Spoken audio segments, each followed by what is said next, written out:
Media మిత్రులకు నమస్కారం. ముందుగా ఇకపోతే ఇవాల్టి పత్రికా సమావేశం నిన్న రఘు అని చెప్పబడేటువంటి తొలి వెలుగు పాపులర్ జర్నలిస్ట్, గతంలో ఎన్టీవీ, తర్వాత మోజో టీవీ, తర్వాత రాజ్ న్యూస్, ఇటువంటి వివిధ పత్రికా సంస్థలలో మీడియా హౌసెస్ లో పనిచేసినటువంటి ఒక సామాజిక చింతన కలిగినటువంటి, తెలంగాణ రాజకీయ ఆర్థిక సామాజిక స్థితిగతుల పట్ల సమూలమైనటువంటి అవగాహన ఉన్నటువంటి, చురుకైనటువంటి, వెనుకబడిన కులాలకు చెందినటువంటి, పద్మశాలి వెనుకబడిన కులాలకు చెందినటువంటి జర్నలిస్ట్ రఘు. ఆ రఘును నిన్న ఒక టెర్రరిస్ట్ అయినట్లుగా, ఒక తెలంగాణ ద్రోహి అయినట్లుగా, లేకపోతే ఏదో నిషేధిత సంస్థలో పనిచేస్తున్నట్లుగా బయట ఎక్కడో రోడ్డు మీద చికెన్ కొనుక్కోవడానికి వెళ్తే ఆ చికెన్ షాప్ దగ్గర పట్టుకొని పోలీసులు మాటు వేసి, దొంగల లెక్క మాటు వేసి పట్టుకొని ముఖానికి నల్ల గుడ్డ సంచి ముఖానికి తొడిగి కాళ్ళు చేతులు కట్టి ఒక journalist is social soldier, border మీద బార్డర్ సెక్యూరిటీ ఫోర్స్ దేశాన్ని ఎట్లయితే రక్షిస్తారో దేశం లోపల అంతర్గత భద్రతను అందించేటువంటి వాడు జర్నలిస్ట్, ఒక సోషల్ సోల్జర్. అటువంటి సోషల్ సోల్జర్ అయినటువంటి ఒక జర్నలిస్ట్ ను రఘును తన్నుకుంటూ కొట్టుకుంటూ ముఖానికి నల్లగుడ్డ కట్టి కాళ్ళు చేతులు కట్టేసుకొని జీప్లలో కాళ్ళ దగ్గర పడేసుకొని దాన్ని తీసుకెళ్లి కిడ్నాప్ చేసినటువంటి ఒక పరిస్థితి. దీన్ని కాంగ్రెస్ పార్టీ పక్షాన మేము తీవ్రంగా ఖండిస్తా ఉన్నాం. నిన్ననే ఈ విషయం పైన నేను కావచ్చు, తర్వాత చాలా మంది కాంగ్రెస్ పార్టీకి సంబంధించిన నాయకులు సామాజిక మాధ్యమాల ద్వారా ఖండించినప్పటికీ కూడా మేము జర్నలిస్టులకు అండగా ఉంటాం. ప్రజాస్వామ్యానికి 4 స్తంభాలు ఉంటే ఆ 4వ స్తంభం జర్నలిస్ట్. అటువంటి జర్నలిస్ట్ మేము కాపాడుకుంటాం, మేము అండగా ఉంటామని చెప్పడం కోసం ఇవాళ ఈరోజు ఈ పత్రికా సమావేశాలు మేము పెట్టుకోవడం అయింది.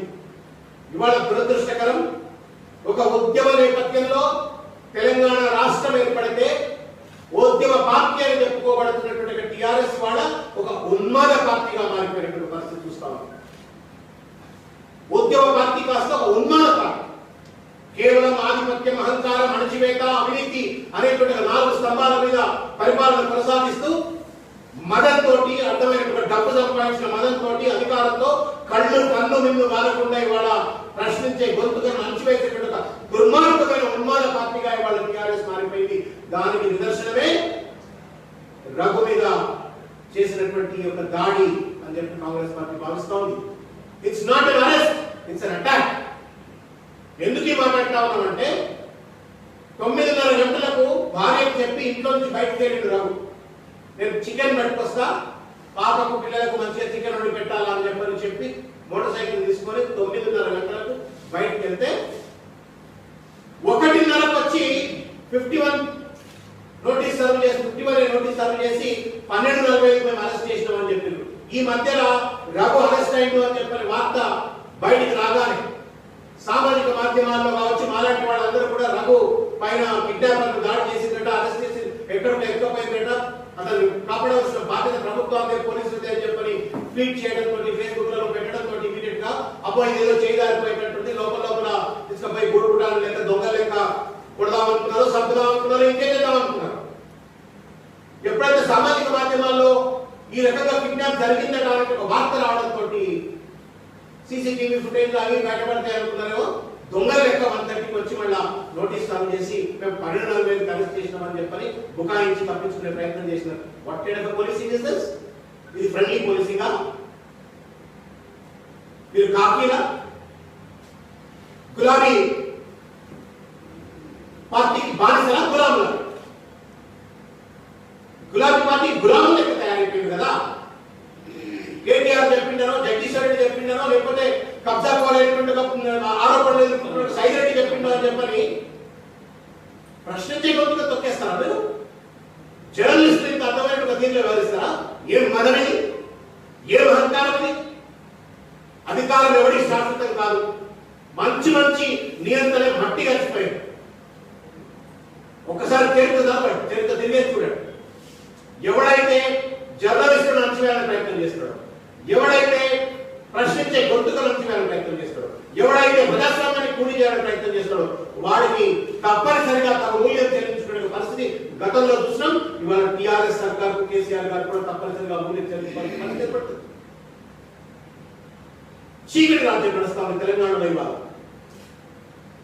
ఒక అప్రకటిత ఎమర్జెన్సీ నడుస్తా ఉంది తెలంగాణలో. ఇవాళ టీఆర్ఎస్ పార్టీకి సంబంధించిన ఎమ్మెల్యేలు, కింది స్థాయి నాయకులు జర్నలిస్టులకు ఫోన్ చేసి ఏమిరా ఒళ్ళు వదులుతుంది, సంపుతాం, కొడతాం, మా మీద వార్తలు రాస్తారా అని చెప్పి ఇష్టం వచ్చిన కూతురు మాట్లాడుతూ జర్నలిస్టులను తిడతారు, ప్రశ్నించే గొంతుకలు తిడతారు. ఆఖరికి ఇట్లా కిడ్నాపులు చేసేటువంటి స్థాయికి, అడ్డమైన అరెస్టులు చేసే స్థాయికి దిగదారిన పరిస్థితి చూస్తా ఉన్నాం. ఇవాళ రఘు అరెస్ట్ కేవలం ఒక వ్యక్తి అరెస్ట్ కాదు, స్వేచ్ఛకు సంకటన చేసినట్టు, భావ ప్రకటన స్వేచ్ఛను కాలరాసినట్టు, రాజ్యాంగం ఇచ్చినటువంటి ఒక ఫ్రీడమ్ ఆఫ్ ఎక్స్ప్రెషన్ భావ ప్రకటన స్వేచ్ఛకు సంకేతం వేసినట్టుగా కాంగ్రెస్ పార్టీ భావిస్తా ఉంది. ఒక విషయం కేసీఆర్ గారు గుర్తుపెట్టుకోవాలా, లేకపోతే ఇవాళ కేసీఆర్ గారికి తొత్తులుగా మారినటువంటి పోలీసులు ఈ రకంగా కొంతమంది పోలీసులు వ్యవహరిస్తా ఉన్నారో వాళ్ళు కూడా గుర్తు చేసుకోవాలని చెప్పి కోరుతా ఉన్నారు. తెలంగాణ ప్రాంతం చైతన్యవంతమైన సమాజం, సాయపూర్వక మంచి మంచి వాళ్ళకే కర్రబాల్కి మాత్రం పెట్టిన ఒక సమాజం ఇది. ప్రజాస్వామ్య వ్యవస్థలో అధికారం అడ్డం పెట్టుకుని మీరు అడ్డదిడ్డంగా వ్యవహరిస్తారంటే మాత్రం తస్మాత్ జాగ్రత్త, ఖబర్దార్ అని చెప్పి కాంగ్రెస్ పార్టీ తరఫు నుండి మేము హెచ్చరికలిస్తా ఉన్నాం. ప్రాణత్యాగాలకు సిద్ధపడే రజాకారాలను తరిమి కొట్టిన చరిత్ర కాంగ్రెస్ పార్టీ. రజాకారులనే పెద్ద పోగొలని మనం రజాకారులను తరిమి కొట్టిన చరిత్ర తెలంగాణ. రజాకారులనే పెద్ద పోగొలని మనం ప్రజలు రోడ్ల మీదకి వచ్చి తిరగబడితే తెలంగాణ హైదరాబాద్ లో కాదు, లేకపోతే ఊళ్ళలో తెలంగాణ వదిలిపెట్టుకోవాలి మన టీఆర్ఎస్ పార్టీ అధినాయకుడు.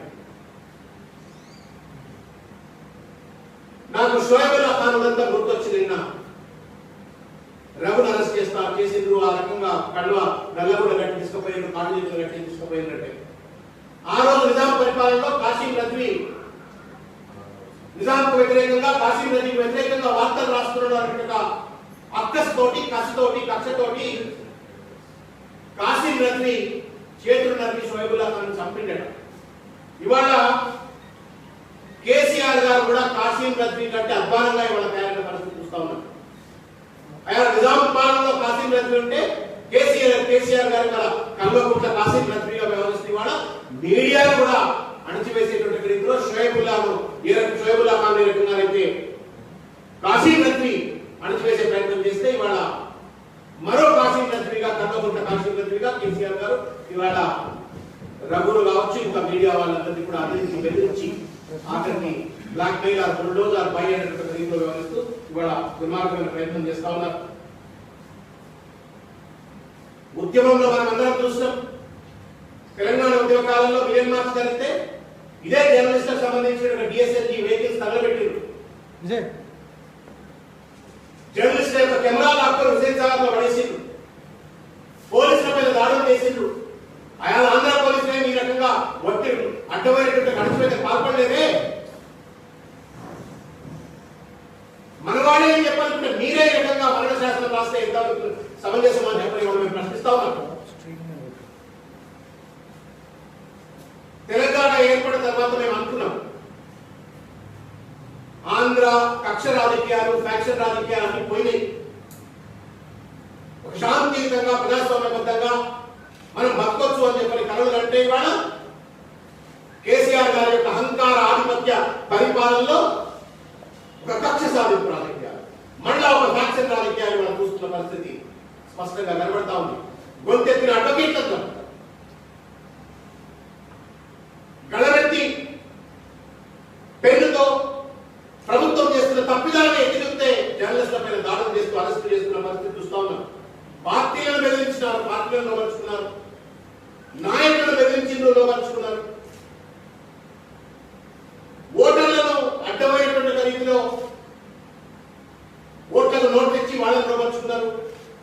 జర్నలిస్టులను సంబంధించిన మీడియా హౌస్లన్నింటినీ కూడా కొన్నరు లేకపోతే బ్లాక్మెయిల్ చేసిండ్రు. ఇక ఆఖరికి పనిచేసేటువంటి జర్నలిస్టులను కూడా బెదిరించేటువంటి పరిస్థితి ఇదారు. రెండు సంకేతాలు స్పష్టంగా కేసీఆర్ గారు దుర్మార్గంగా పంపించే ప్రయత్నం చేసిండ్రు. ఒకటి, ఎవడైనా జర్నలిస్టు ఇన్వెస్టిగేటివ్ జర్నలిస్ట్ మనం లేకపోతే ఉత్సాహంతో కనుక జరుగుతున్నటువంటి పరిణామ క్రమాలను ఎత్తి చూపే ప్రయత్నం చేస్తే బిడ్డ మీ పని కూడా ఇట్లనే జరుగుతుందని చెప్పి జర్నలిస్ట్ హెచ్చరిక చేసే ప్రయత్నం చేశారు. మరొకటి, సామాజిక మాధ్యమం. Very popular social media today in Telangana. Social media ఇవాళ కన్వెన్షనల్ మీడియా అమ్ముడు పోయినా లేకపోతే కన్వెన్షనల్ మీడియా నువ్వు కొనుక్కోయో బ్లాక్మెయిల్ చేసో బెదిరించో అదిరించో వార్తలు రాకుండా కేసీఆర్ కుట్ర చేసినప్పటికీ కూడా సోషల్ మీడియా ఇవాళ ప్రజలను ఆదుకుంటూ ప్రజాస్వామ్యాన్ని ఆదుకుంటూ ఇటువంటి చిల్లర రాజకీయాలను ఎండగడుతున్న పరిస్థితి చూస్తా ఉన్నాం. సోషల్ మీడియా కూడా ఒక కుట్రపూరితమైన మెసేజ్ పంపిస్తా ఉన్నాడు. రాజ్ న్యూస్ లో ఉన్నప్పుడు ఈ కేసు పెట్టిండొచ్చు కాదు, కానీ ఇవాళ సోషల్ మీడియా ఉన్నాడు కాబట్టి చూసినవా మీరు ఎంత సోషల్ మీడియాలో ఉండి టీఆర్ఎస్ కు కేసీఆర్ కు వ్యతిరేకంగా కనుక మీరు భూ కబ్జాల గురించి మాట్లాడితే మీ పైన కేసులు పెడతాం, మిమ్మల్ని అణచివేస్తాం, మీ పైన ఇట్లనే ముఖానికి నల్లగుడ్డలు కట్టి కిడ్నాప్ చేస్తాం, దొంగల లెక్క నయం గాడి లెక్క అని చెప్పి ఇవాళ చూపెడుతున్న పరిస్థితి కనబడతాం. ఏం రాజ్యం ఇది? ఇందుకోసమైనా తెలంగాణ ఉద్యమం 15,000 మంది బిడ్డలు ఆత్మబలిదానం చేసుకుని తెలంగాణ తెచ్చుకుంది. అన్యాయం, అక్రమం.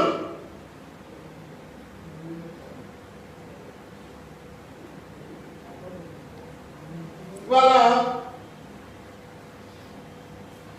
నేను ఈ కేసుకు సంబంధించిన వివరాలు మీడియా మిత్రులకు లోతుగా గమనించాలని చెప్పి నేను కోరుతా ఉన్నాను. ఈ కేసు పూర్వాపరాలు ఏంటి?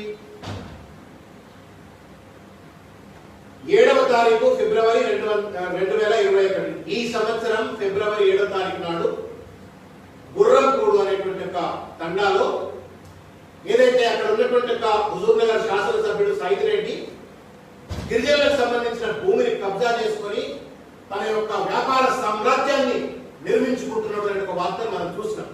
గిరిజనులు చాలా మంది రోడ్డు మీదకి వచ్చిండ్రు, ప్రొటెస్ట్ చేసిండ్రు. దాన్ని అనేక మీడియా సంస్థలు కవర్ చేసినాయి. రాజ్ న్యూస్ లో జర్నలిస్ట్ గా రఘు కూడా వీళ్ళ కవర్ చేసినాడు. అంతకుముందు కవర్ చేసిన తర్వాత ఒక రాజకీయ పార్టీ, భారతీయ జనతా పార్టీ మొత్తానికి వాళ్ళు ఒక కాన్వాయ్ వేసుకుని దానికోసం పోయింది. ఎంత దుర్మార్గం! దాని ఎఫ్ఐఆర్ కనుక మీరు చదివితే ఏం వ్యవస్థ ఇదని చెప్పారు, సిగ్గుపడాల్సిన పరిస్థితి ఏర్పడుతుంది. తెలంగాణలో ఉన్నామా అని చెప్పారు. దయచేసి రెడ్డి మీడియా మిస్తున్నారా, ప్రజలారా మీకు కూడా వినండి. నేను కంటెంట్ ఆఫ్ ది ఎఫ్ఐఆర్ మీకు చెప్తున్నా. Raghu is after all journalist. After all అంటే చెడ్డపని కదా, అందరి తర్వాత journalist. After all is journalist. అందరి లెక్క మీ లెక్క మా లెక్క ఒక జర్నలిస్ట్. ఆయన పని మీరేదైతే పని చేస్తుందో అదే పని చేసి టు కవర్ ద ప్రోగ్రామ్. ఒక జర్నలిస్ట్ కెమెరా పట్టుకొని బీజేపీ వాళ్ళు పోతున్నారంటే వాళ్ళు ఎప్పటి కవర్ చేయడం కోసం అని చెప్పి వెళ్ళాడు. చాలా మంది మీరు కూడా పోతున్నట్టు పోయింది. ఏం రాస్తారు ఇలా? The facts of the case are that on 7/2/2021 at 20 hours, the complainant Kranti Kumar came to police station and lodged a Telugu written petition, in which he stated this day that 7/2/21 morning, Sri Bandi Sanjay, BJP Telangana State President and MP, Karimnagar left from Hyderabad in order to visit the lands, survey number 540. Hyderabad నుండి Bandi Sanjay survey number 540 లో ఉన్నటువంటి గుర్రంపోడు తండాలో ఉన్న భూముల visit కోసం వెళ్ళినాడు. గుర్రంపోడు తండా మటంపల్లి మండల్, అక్కడికి వెళ్ళినాడు. which were in dispute between Glade Biotech Company and the tribal people. ఈ Glade Biotech Company Said Reddy అని చెప్పిన ఆరోపణలు ఉన్నాయి. ఆయనే కబ్జా చేసి ఈ భూములు కబ్జా చేసి ఆ కంపెనీ కట్టబెట్టినాడు అని చెప్పి ఆరోపణలు ఉన్నాయి. In this connection, the officers arranged బందోబస్తు with sufficient force. ఈ బండి సంజయ్ గారు కాన్వాయ్లో పోతున్నారు కాబట్టి అక్కడ బందోబస్తు పెట్టినారు. In this briefing received information that the iron shed which was located in disputed land, అక్కడ ఏదైతే disputed land అని చెప్పబడుతుందో అక్కడ ఒక ఐరన్ షెడ్ ఉన్నది. ఆ ఐరన్ షెడ్ మీద దాడి చేస్తారు అని చెప్పి పోలీసులకు సమాచారం ముందస్తుగానే ఉందని చెప్పి ఎఫ్ఐఆర్ లో రాసి ఎవరు చెప్పిండో ఎట్లా చెప్పిండో భగవంతుని కెరక. On that he was deployed at iron shed and SI ఎవరైతే కంప్లైంట్ చేసిండో క్రాంతి కుమార్ అనేవాడు ఆయన అంటే ఐరన్ షెడ్ దగ్గర ఫోర్స్ పెట్టుకొని నిలబడ్డాడట. While they were performing duties evening at around 5:15 p.m., the convoy of Mr. Bandi Sanjay was proceeding to meeting place. అక్కడ వాళ్ళ దగ్గరలో పెట్టుకున్న మీటింగ్ ప్రాంతానికి వాళ్ళు పోతుంటే కాన్వాయ్ పోతుంటే ఆ మధ్యలో ఈ షెడ్ ఉన్నది. ఆ షెడ్ దగ్గర పోలీస్ ఇన్స్పెక్టర్ బందోబస్తు పెట్టుకొని ఉన్నాడు. When the convoy reached near iron shed, meantime one namely Raghu ఎవరైతే ఇవాళ రాజ్ న్యూస్ లో జర్నలిస్ట్ గా పనిచేస్తున్న రఘు అట కాన్వాయ్ అడ్డంగా పోయినట. ఆయన పోతే 100 కార్లు వేసుకొని పోతున్నాడు. మీ అందరికి తెలిపే ఆ 100 కార్ల కాన్వాయ్ కట రఘు అడ్డం దొరికిందట. Raghu reporter went near the bus of Sri Bandi Sanjay and Raghuranjan Rao, narrating something to them. Ada chole evaru cheppindu by showing towards the iron shed. Iron shed ni చూపెట్టిండట. చూపెట్టగానే Bandi Sanjay తర్వాత రఘునందన్ రావు ఆ మొత్తం ఒక 100 మంది దిగిండ్రట. ఆ shed మీద దాడి చేస్తే ఆ దాడిలో పోలీసులు గాయాలైనట్టు అని చెప్పారు. ఇది ఎఫ్ఐఆర్ పాపం. నమ్మచ్చా? మీరు చెప్తే ఉత్తమ్ కుమార్ గారు ఎంటర్ వచ్చి ఇట్లా కాలువైన మరి రఘు చెప్తే బండి సంజయ్ ఎట్టింటాడు? బండి సంజయ్ ఇంటా లేకపోతే ఏమన్నా ఊర్లలో సర్పంచ్? ఒక పార్టీ, ఒక నేషనల్ పార్టీ ప్రెసిడెంట్, ఒక ఆయన ఎలక్టెడ్ ఎమ్మెల్యే, ఆయన వెంబడి పెద్ద పెద్ద యోధులైనటువంటి భారతీయ జనతా పార్టీకి సంబంధించిన లీడర్లు అందరూ పోతుంటారు. ఒక జర్నలిస్ట్ అట ఆపి బండి సంజయ్ చెప్తే బండి సంజయ్ దిగి షెడ్ మీద దాడి చేసిండు అని చెప్పి ఇంతకు పెట్టిండు. సిగ్గుందా మీకేమన్నా? శరం ఉందా మీకేమన్నా? Is this the way you draft FIR? Raghu అనేటువంటి ఒక జర్నలిస్ట్ పోయి చెప్తే బండి సంజయ్ ఇంటాడు దిగి దాడి చేసిండు అంటే అసలు మీరు బండి సంజయ్ చులకన చేస్తున్నారా, రఘుని పెద్ద చేస్తున్నారా? పోలీసులు చెప్పాలి. ఇది ఒక పరిస్థితి. దీంట్లో ఎంతమంది కేసులు పెట్టినారు సార్? ఇందులో కేసులు పెట్టింది ఈ మొత్తం దీంట్లో కేసులు పెట్టింది 21 మంది మీద కేసు పెట్టింది. FIR 21 members. ఏమన్నా వచ్చేసి ఆయన బొబ్బ భాగ్యారెడ్డిట, తర్వాత వరుస వేణుగోపాల్ రాజు, కొప్పుల సాయి, ఇంటి రవి, ఇట్లా ఒక పేర్లన్నీ ఉన్నాయి. అందులో ఏనుగు రాకేష్ రెడ్డి, ఇంకా చాలా మంది ఇంపార్టెంట్ లీడర్లు ఎవరైతే టీఆర్ఎస్ బీజేపీలో కనబడతారో వాళ్ళందరి పేర్లు 1, 2, 3, 4 అట్లా 18, 19, A19 రఘు. రఘు తర్వాత నేరస్తుడు ఎవరు అంటే, అక్యూజ్డ్ ఎవరంటే Bandi Sanjay A20, Raghunandan Rao MLA A21 అట. సిగ్గు శరం ఏం లేదు. గుట్టిగా గడిదిని రాసినట్టుగా ఉంది ఎఫ్ఐఆర్. ఒకవేళ వీళ్ళెత్తున్నారు కదా ఎఫ్ఐఆర్, ఒకవేళ ఈయననే ఇన్స్టిగేట్ చేసింది కదా, ఆపి కాన్వాయ్ మీటింగ్ ప్లేస్ పోతున్న కాన్వాయ్ని ఆపి ఈ directed Bandi Sanjay towards the iron shed వైపు తిప్పిండి అంటున్నాడు. అంటే సూత్రధారి ఎవరు అనుకోవాలి ఇక్కడ? ఎఫ్ఐఆర్ ప్రకారం సూత్రధారి ఎవరు? రనే కదా. మరి ఏమైనా ఎవరు పెట్టాలా? ఎవరు పెట్టాలి? సూత్రధారిని పెడతారా? పెట్టాలి కదా ప్రైమ్ ఆఫీస్. మరి ఎవరు పెట్టినారు? మీరు A19 అని పెట్టినారు. A1 ఏమో భాగ్యారెడ్డి అట, A20 బండి సంజయ్ అట, A21 ఏమో రఘునందన్ అంటే, A19 ఏమో రఘు అట. ఏం న్యాయం అంటే ఇది? మీరే మీ ఎఫ్ఐఆర్ లో చెప్తా ఉన్నారు that Raghu is the one who instigated Bandi Sanjay to go and demolish and attack the shed. మరి అటువంటి A1 పెట్టకుండా A19 పెడతారు. A19 పెట్టిండ్రు సరే, A1 వదిలిపెట్టిండ్రు, A2, A3, A4, A18 వరకు అందరిని వదిలిపెట్టిండ్రు. రఘు తర్వాత ఉన్నటువంటి A20 వదిలిపెట్టిండ్రు, A21 వదిలిపెట్టిండ్రు. ఆ 19 ఉన్న రఘులు మాత్రం పట్టకపోయారు. వాళ్ళ చెవులో ఊదింటట, ఊదిన పాపానికి రఘులు అరెస్ట్ చేస్తారట. కూలగొట్టినటువంటి ఒక బండి సంజయ్ గారిని మాత్రం అరెస్ట్ చేయరు.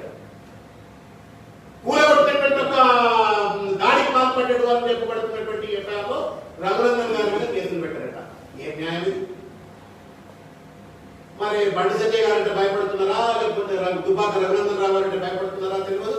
లేదు రఘును బెదిరించి మొత్తం మీడియా అంతా కూడా ఇట్లా బెదిరించి పడేయచ్చు, అందరినీ ఆటాడవచ్చు, జర్నలిస్ట్ అందరినీ ఆటాడవచ్చు అని చెప్పని కనులు కట్టుకున్నాడు కేసీఆర్. చిల్లర కాంగ్రెస్ పార్టీ తీవ్రంగా ఖండిస్తుంది. మేము మరొక్కసారి చెప్తాము, జర్నలిస్టుల పక్షాన ఉంటాం. We're the propellants of democracy and ప్రజాస్వామ్యానికి మూలస్తంభం జర్నలిజం అని చెప్పని బలంగా నమ్మేటువంటి కాంగ్రెస్ పార్టీగా మేము రఘుకు అండగా ఉంటాం. నిన్న ఆయన భార్యతో నేను మాట్లాడాను, ప్రవీణ అమ్మాయి ఏడుస్తున్నది ఫోన్లో. పాపం కుక్క తిప్పుకోకుండా ఏడుస్తున్నది ఆ తల్లి. 9:30కు భర్త బయటికి పోతే 12:45 వరకు ఆమెకు తెలియదు, 1:30 వరకు ఆమెకు తెలియదు భర్త ఉన్నాడా పోయిందా ఎవరు. ఎందుకంటే పొద్దున్న లేస్తే సెన్సేషనల్ న్యూస్ ఇస్తున్నాడు. ప్రభుత్వానికి వ్యతిరేకంగా టీఆర్ఎస్ పార్టీ మంత్రులు, ఎమ్మెల్యేల కబ్జాలకు వ్యతిరేకంగా మంచి న్యూస్లు ఇస్తా ఉన్నాడు. ఎవడో ఎక్కపోయిందా, చంపిందా, కొట్టిందా, ఏమైంది భర్తకు అని చెప్పని తల్లి బిడ్డ ఇద్దరు కూర్చొని ఏడ్చుకుంటా ఉన్నటువంటి పరిస్థితి. 3 గంటల పాటు మానసిక వేదన బిడ్డది. కనీసం టిఫిన్ తినకుండా ఏడ్చుకుంటా ఉన్నటువంటి ఒక పరిస్థితి. పోలీసుల దగ్గర వెళితే ఎవడు చెప్పడం నాకు తెలియదు. ఈ మానసిక క్షోభకు ఎవడు కారణం అని చెప్పని వాళ్ళు మేము అడుగుతాం. ప్రవీణ 3 గంటలు పట్టేటువంటి ఒక బాధ, భర్త ఉన్నాడా లేడా అని చెప్పి నా బిడ్డ పట్టేటువంటి ఒక బాధకు ముఖ్యమంత్రి గారు మీరు సమాధానం చెప్తారా అని చెప్పని మేము అడుగుతా ఉన్నాం. మహేందర్ రెడ్డి గారు, డీజీపీ గారు మీరు సమాధానం చెప్పాలని చెప్పని మేము కోరుతా ఉన్నాం. దొంగల లెక్క వ్యవహరించిన, కిడ్నాపర్ గాల లెక్క వ్యవహరించిన మఠంపల్లి పోలీసులు చర్య తీసుకోవాలని మహేందర్ రెడ్డి గారు అని చెప్పి మేము విజ్ఞప్తి చేస్తా ఉన్నాం. You always talk about modern policing కదా, ఫ్రెండ్లీ పాలసీంగ్, మోడర్న్ పాలసీంగ్, ఒక రిఫార్మ్డ్ పాలసీంగ్ ఉండాలని చెప్పని అంటారు కదా. ఇది తప్పు, ఇది నేరం, ఇది అన్యాయం. మఠంపల్లి పోలీసులు చేసింది, చర్యలు తీసుకోవాలని చెప్పని విజ్ఞప్తి చేస్తా ఉన్నాం. ప్రవీణకు బేషరతుగా మీరు క్షమాపణ చెప్పాలని చెప్పని కూడా కోరుతా ఉన్నాం. రఘును కూడా బేషరతుగా వదిలేయాలని చెప్పని కూడా మేము కోరుతా ఉన్నాం. కూల్చివేసిండ్రు అన్నటువంటి ఒక ఎంపీని మీరు ఏం మాట్లాడారు, ఎమ్మెల్యేని ఏమన్నారు మీరు, రఘును మాత్రం పట్టుకుని లోపల పెడతారు. ఇన్ఫాక్ట్ ఈ కేసెస్ కు అరెస్ట్ కూడా అవసరం లేదు, స్టేషన్ పేరు తీసుకొని వదిలిపెట్టి వచ్చింది. Let the court decide who's the culprit and who's not the culprit. ఏం లేదు, జైల్లో నూకాలా, బెదిరియాలా, అదిరియాలా, బ్లాక్మెయిల్ చేయాలా, సైకలాజికల్ డిస్ట్రాయ్ చేయాలా, రేపు పొద్దుగా వాళ్ళు వచ్చి మమ్మల్ని ప్రశ్నించొద్దని చెప్పారు. Sadism. This is nothing but sadism. నేను మీకు మీడియా మిత్రులకు ఒక చిన్న వీడియో చూపెడితే మీరు దయచేసి అందరికి చూపెట్టాలని చెప్పి నేను విజ్ఞప్తి చేస్తా ఉన్నాను. ప్రజలందరికీ కూడా తెలియజేయాలి. అంటే ఎంత కుట్రపూరితంగా పోలీస్ వ్యవహరించింది, నిన్న ప్రభుత్వం వ్యవహరించిందని చెప్పడానికి ఈ వీడియోని మీకు నేను చూపెడతా ఉన్నాను.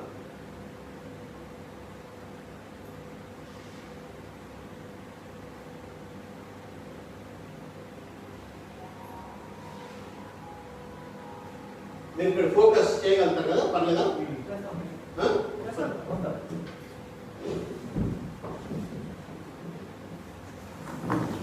ఫోకస్ చేసిందా? ఓకేనా? మంచిగా వీడియో. ఇది రఘు ఇల్లు, ఇది రఘు ఇల్లు, మల్కాజిగిరిలో ఉన్నటువంటి రఘు ఇల్లు. ఇది మీరు ఇక్కడ మీరు స్పష్టంగా చూడవచ్చు. ఇక్కడ 9:32 కనబడుతుంది మీకు. అక్కడ 9:32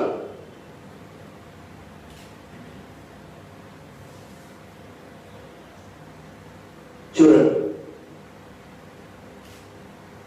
రఘు బయటకు వస్తా ఉన్నాడు. ఇంట్లో పిల్లలకు చికెన్ పట్టుకురావాలని చెప్పని రఘు 9:32 ఇంట్లో నుండి బయటకు వస్తున్నాడు. మోటార్ సైకిల్ ఎక్కిండు. వెళ్ళిపోయింది కదా, 9:32 వెళ్ళిపోయాడు. పోయి చికెన్ తేవడానికి పోతే చికెన్ షాప్ దగ్గర ముఖానికి ముసుగులేసి మొత్తం కాళ్ళు చేతులు కట్టేసి జీవుల కాళ్ళ దగ్గర పడేసుకొని కిడ్నాప్ చేసి వెళ్ళిపోయాడు. ఎవడో తెలియదు, పోలీసులు తర్వాత అర్థమైంది. ఆ వీడియో కూడా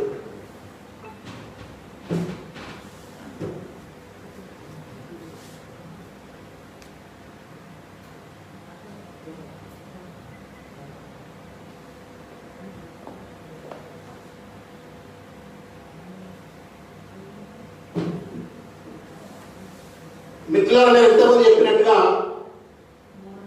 9:30 కిడ్నాప్ చేయబడితే 12 ఆ ప్రాంతంలో ఎవరో ఎక్కపోయినట్టు అనేటువంటి ఒక వార్త బయటకు వచ్చింది.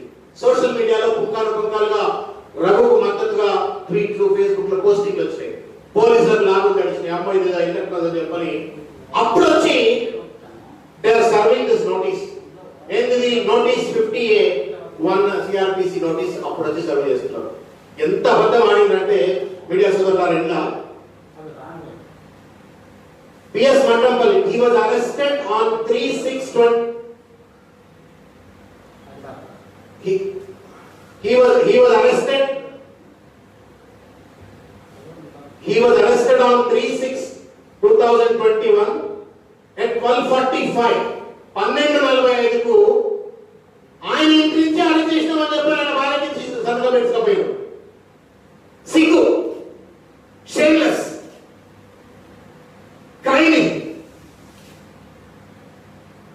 ఆయన భార్యకు వచ్చి 12:45కు మేము అరెస్ట్ చేసినామని చెప్పని ఆయన భార్యకు నోటీస్ ఇచ్చిపోయి సంతకం పెట్టుకున్నాం. నేను అడిగినాను, ఎందుకు తల్లి సంతకం పెట్టినావు? మరి 12:45కు అప్పుడు లేడు కదా ఎట్లా అంటే, ఇది నేను తీసుకోకపోతే నాకు ఎవిడెన్స్ ఉండదు, నా భర్త పోలీసుల దగ్గర ఉండడం చెప్పని ఎవిడెన్స్ ఉండదు, ఇది కూడా నేను తీసుకోకపోతే రేపు పొద్దుగా ఎవరు చేస్తే నా భర్తకు where is evidence for me to prove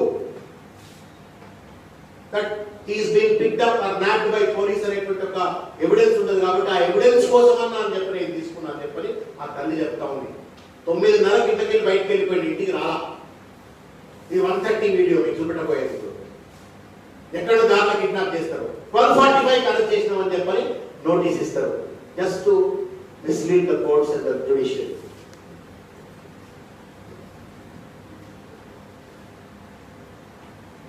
చూడండి, మఫ్టీ పోలీసు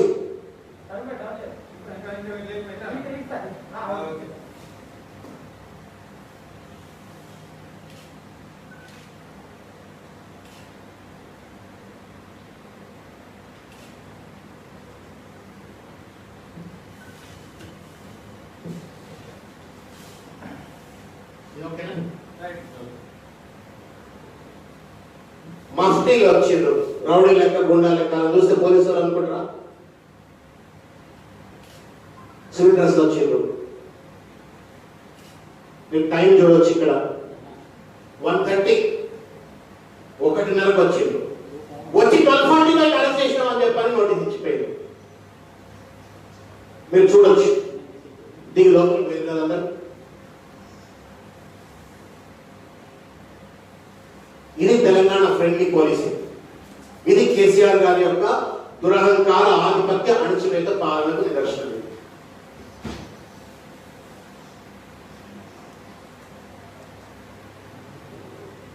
థ్యాంక్ యూ.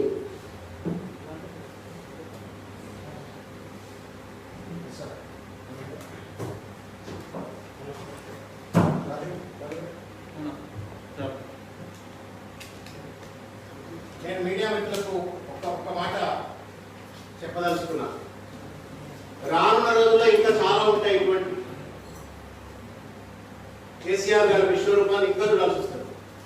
నేను జర్నలిస్టుల విషయం మాట్లాడుతున్నాను కాబట్టి నాకు కడుపు రాగి 2-3 వచ్చాక మీకు చెప్పదలుచుకున్నా. మీరు కవర్ చేసినా చేయండి, లేకపోతే తెలియదు. జర్నలిస్టులు కళాన్ని కత్తులుగా చేసి తెలంగాణ ఉద్యమంలో భాగస్వాములైంది.